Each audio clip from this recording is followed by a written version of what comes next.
अस्सलामुअलैकुम दोस्तों पिछले एपिसोड में हमने देखा था कि जेर कुताई को वापस से होश आ गया था और मालून खातून ने अस्मा को माफ कर दिया था। दोस्तों कुलूस उस्मान सीजन 4 एपिसोड 126 में हम उस्मान साहब को देखेंगे, जब उस्मान साहब नाइमान की करारगाह पर नाइमान के ताबे होने से पहले जंगल में अपने सिपाहियों के पास आ जाते हैं। वहाँ पहुंचकर उस्मान साहब पूछते हैं, मुझे बताओ कि तमाम तैयारियाँ कैसी हैं। इस पर तुर्गुल साहब कहते हैं, उस्मान साहब हम लोग तैयार हैं। लेकिन उस्मान साहब के नाइमान के पास जाने की वजह से तमाम सिपाही बहुत ही परेशान लग रहे थे। सिपाहियों को परेशान देखते हुए उस्मान साहब उन्हें कहते हैं, मेरे पास ज्यादा वक्त नहीं है, तुम लोगों को जो भी बोलना है तुम बोल सकते हो। इस पर तुर्गुल साहब कहते हैं, उस्मान साहब आप उन गीदड़ों के झुंड में जा रहे हो, ऐसे गीदड़ जो हमें मारना चाहते हैं। उस्मान साहब आप वहाँ पर ना जाएं। इस पर उस्मान साहब कहते हैं, यहाँ पर हर चीज तो हमारी है और नाइमान तो सिर्फ यहाँ पर एक मेहमान है। अब या तो नाइमान खत्म हो जाएगा या फिर यहाँ से दफा हो जाएगा। और फिर उस्मान साहब कहते हैं, मैं मरने नहीं बल्कि खुद को हवाले करने जा रहा हूँ। इस पर तुर्गुल साहब कहते हैं, उस्मान साहब फिर भी आपको एहतियाती तदबीर अपनानी होंगी,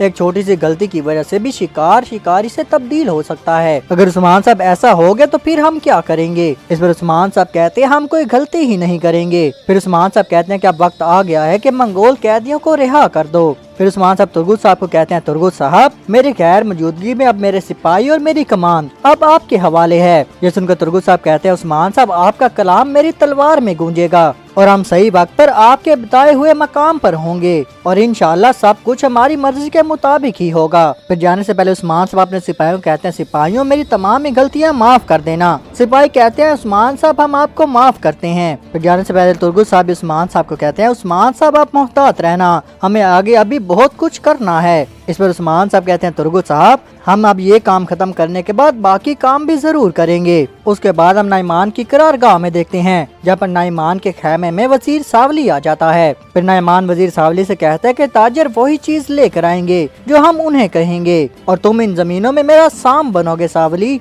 नाइमान कहता है कि इसमें यही सोचेगी कि तुम उसका साथ दे रहे हो और जो कुछ हमारे ताजिर नहीं ला सकते वो तुम लेकर आओगे वजीर सावली। और अब हम एक बड़ी आग शुरू करने वाले हैं और ये आग हमारे दुश्मनों को जला देगी और हमारे दोस्तों को गरमाइश देगी। अब वजीर तुम जाओ और इस आग के लिए कुछ लकड़ियां ले आओ। ये सुनकर वजीर सावली वहाँ से चला जाता है। दूसरी तरफ जंगल में हम देखते हैं, जहाँ पर उस्मान साहब अपने सिपाहियों को कहते हैं कि पहले आप लोग काफिले पर हमला करेंगे और यही आप लोगों की पहली चाल होगी और मैं नाइमान को ये बताऊंगा कि फौज के अंदर बगावत की चिंगारी भड़क रही है। उसके बाद जब लोग ये जानेंगे कि नाइमान ने इस्लाम कबूल कर लिया है तो वो सीधे ही करारगाह पहुंच जाएंगे और अब तुम उन सिपाहियों को रिहा कर दो। ये सुनकर बुरहान हैरान हो जाता है और पूछता है, जनाब क्या ये मंगोल सिपाही गजन खान की फौज में शामिल नहीं है और वो हमारे इस्लाम के खिलाफ क्यों हैं। इस उस्मान साहब कहते हैं, ये गजन खान के साथ नहीं है बल्कि ये तो हमारी सरजमीन से इस्लाम को ही खत्म करना चाहते हैं। जब वो सिपाही सुनेंगे कि नाइमान ने इस्लाम कबूल कर लिया है तो वो ये सोचेंगे कि हम धोखे में थे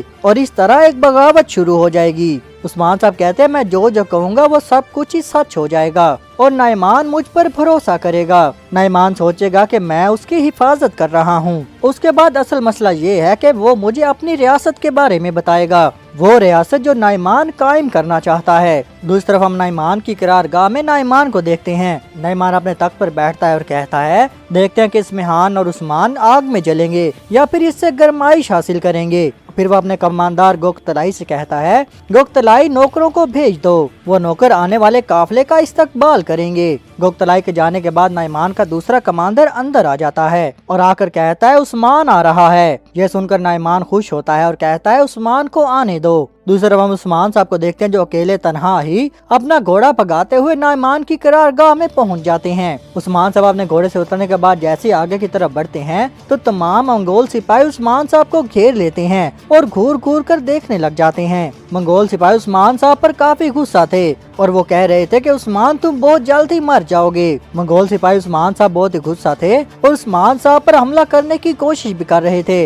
लेकिन उस्मान साहब शेर का दिल रखते हुए सीधा ही आगे की तरफ बढ़ रहे थे। उसके बाद उस्मान साहब जब नाइमान के खेमे के पास पहुंच जाते हैं तो वहाँ पर खड़ा हुआ एक मंगोल सिपाही उस्मान साहब की तलवार निकालने लगता है, लेकिन उस्मान साहब उसका हाथ पकड़ लेते हैं। वो सिपाही अपना हाथ छुड़ाने की भरपूर कोशिश करता है, लेकिन उस्मान साहब उसका हाथ नहीं छोड़ते। इतने में हम देखते हैं कि नाइमान भी वहाँ पर आ जाता है और अपनी तलवार से अपने ही सिपाही का हाथ काट देता है। उसके बाद हम यानी शहर में देखेंगे, जहाँ पर कई सिपाही सोने को तकसीम करने के लिए सोने को गाड़ी पर लाद रहे थे। इतने में आग तैमूर भी वहाँ पर आ जाता है। आग तैमूर को पता चल गया था कि बेंगी खातून अभी फौरन शादी करना चाहती हैं, तो वो आयशा खातून को कहता है, अम्मा ऐसे कैसे हो सकता है, अभी तो ओक्तम साहब वफात पा गए हैं। इस पर आयशा खातून कहती हैं, बेटा हमने बेंगी खातून को कहा था, लेकिन वो अपनी बात पर कायम है और वो ये भी कह रही है कि अगर शादी ना हुई तो ये शादी मैं कभी भी नहीं होने दूंगी। उसके बाद आग तैमूर वहाँ से चला जाता है। फिर मालून खातून कहती है कि आखिरकार बेंगी खातून का मकसद क्या है और बेंगी खातून चाहती क्या है।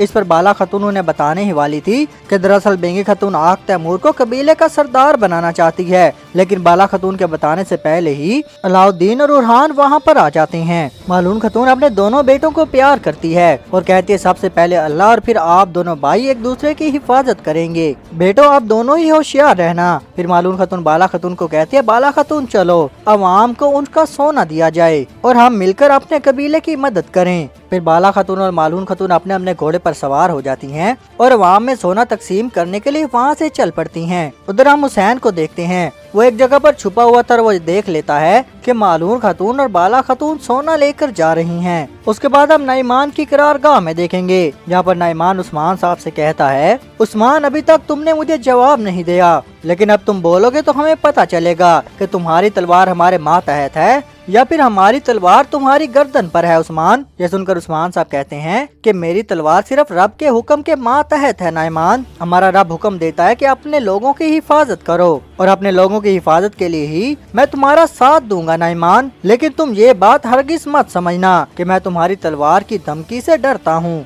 ये सुनकर नाइमान कहता है, उस्मान अगर तुम डर गए तो मैं तुम्हें अपनी फौज में चाहूंगा ही नहीं। उस्मान तुम बहादुर हो और अपने लोगों का ख्याल रखते हो और आज इसीलिए तुम जिंदा हो उस्मान। और फिर नाइमान कहता है, उस्मान ये कभी मत भूलना कि बुज़दिल लोग रोजाना ही मरते हैं, लेकिन बहादुर सिर्फ एक बार मरता है। लेकिन मैं तुमसे सिर्फ इतना चाहता हूँ कि तुम मेरे नौकरों के सामने मेरे वफादार रहो। अगर तुम ऐसा करोगे तो फिर कोई भी तुम्हारी बेइज्जती नहीं करेगा। मुझे इसका जवाब दो उस्मान। इस पर उस्मान साहब सोचने लग जाते हैं और फिर कहते हैं कि मैं काई का सरदार हूँ और मैं सरहदों का मालिक उस्मान साहब हूँ और अब से मेरी तलवार यानी कि उस्मान की तलवार नाइमान के हुक्म के मातहत है। अब मैं तुम्हारे ही कहने पर जान लूंगा और हमले भी करूंगा। ये सुनकर नाइमान कहता है, उस्मान मैं तुम्हें सही से नहीं सुन सका, अपनी बात को दोबारा से दोहराओ। ये सुनने के बाद उस्मान साहब अपनी दोनों तलवारें निकाल लेते हैं और अपनी तलवारों को बुलंद करते हुए कहते हैं कि अब से मेरी तलवार कमांडर नाइमान के हुक्म के मातहत है। और फिर उस्मान साहब अपनी तलवार और खंजर नाइमान को देते हैं। नाइमान कहता है, उस्मान इन्हें अपने पास ही रखो। फिर नाइमान कहता है, भला मैंने तुम्हें मारा क्यों नहीं और मैंने तुम्हें अपने पास क्यों बुलवाया, क्या तुम जानते हो उस्मान? नाइमान कहता है, उस्मान क्योंकि तुम्हारे जैसा और कोई नहीं है, अगर ऐसा ना होता तो मैं तुम्हें पहले दिन ही मार देता। चलो अब खेमे में चलते हैं, मेरे पास तुमसे पूछने के लिए अब और भी बहुत कुछ है। उसके बाद उस्मान साहब और नाइमान दोनों ही खेमे की तरफ चल पड़ते हैं। उसके बाद हम तुर्गुत साहब को देखेंगे जो घात लगाकर एक जगह पर बैठे हुए थे। इदमे कुतान भागते हुए तुर्गुत साहब के पास आ जाता है और कहता है, हुजूर वो आ रहे हैं। फिर हम देखते हैं थोड़ी देर बाद नाइमान का काफिला बढ़ता हुआ उस जगह पर ही आ जाता है जिस जगह पर तुर्गुत साहब और सिपाही घात लगाकर बैठे हुए थे। काफिले को देखते हुए तुर्गुत साहब कहते हैं, जो हथियार और सामान ये काफिला नाइमान के लिए लेकर जा रहा है ये नाइमान के लिए बहुत ही जरूरी है और जब हम ये सामान हासिल कर लेंगे तो नाइमान बहुत ही कमजोर हो जाएगा। उसके बाद हम देखते हैं कि जैसे वो काफिला थोड़ा करीब आता है तो तुर्गुत साहब के हुक्म पर बुरहान और बाकी तीर अंदाज मंगोल नौकरों पर हमला कर देते हैं और कई मंगोल नौकरों को वहीं पर जहन्नुम वासिल कर देते हैं। उसके बाद तमाम इकाई सिपाही अल्लाह अकबर की सदाएं लगाते हुए बाहर निकल आते हैं और मंगोल नौकरों पर हमला कर देते हैं और इस तरह एक लड़ाई शुरू हो जाती है। तमाम इकाई सिपाही बहुत ही जारहाना तरीके से लड़ रहे थे। उस्मान साहब के और तुर्गुत साहब के सिपाही भी बहुत ही जारहाना तरीके से लड़ रहे थे। वो एक एक करके तमाम ही मंगोल नौकरों को जहन्नुम वासिल कर रहे थे। दूसरी तरफ हम उस्मान साहब को देखते हैं। उस्मान साहब नाइमान के खेमे में नाइमान के सामने ही बैठे हुए थे।